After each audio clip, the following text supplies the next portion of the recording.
When I was looking for housing here, became homeless here in 2015, I could not find a place. You couldn't tell who I am by my voice, but see my face, and there the door gets slammed in my face. The impact of being homelessness was just so mentally draining, so devastating.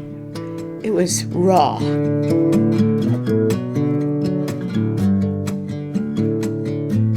I live in a garage. It's what I can afford. My sister's living here on the streets of Prince George. They're living with damp houses, so mold and stuff starts to grow. Right now in Cranbrook, we have a homeless situation. 43% of those housing people were Indigenous. It's intergenerational homelessness that's happening.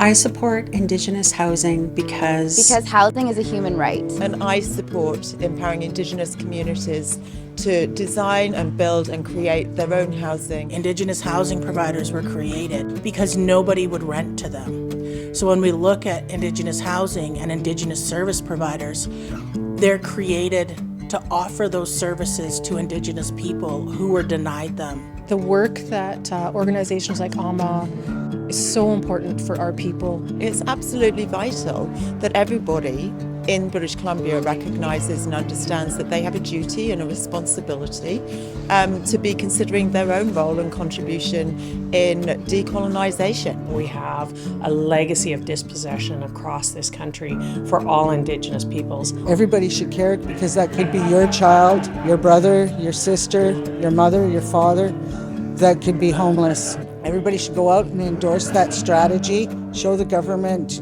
that we mean business. our home is where we learn who we are. Let's get this built. See how many we can help and support. Because everything starts from home. For so long, the federal government had promised that there would be a national for Indigenous, by Indigenous, urban, rural, and northern housing strategy. But after all these years of promises, we're still waiting for that to happen. It is so amazing to think about the future we can have if this document and the words and the vision within it are brought to life. What AHMA is working for is, oh my gosh, it's so needed and so valuable. I survived. I'm still here, and I'm going to make a difference. Thank you. Thank you. Thank you.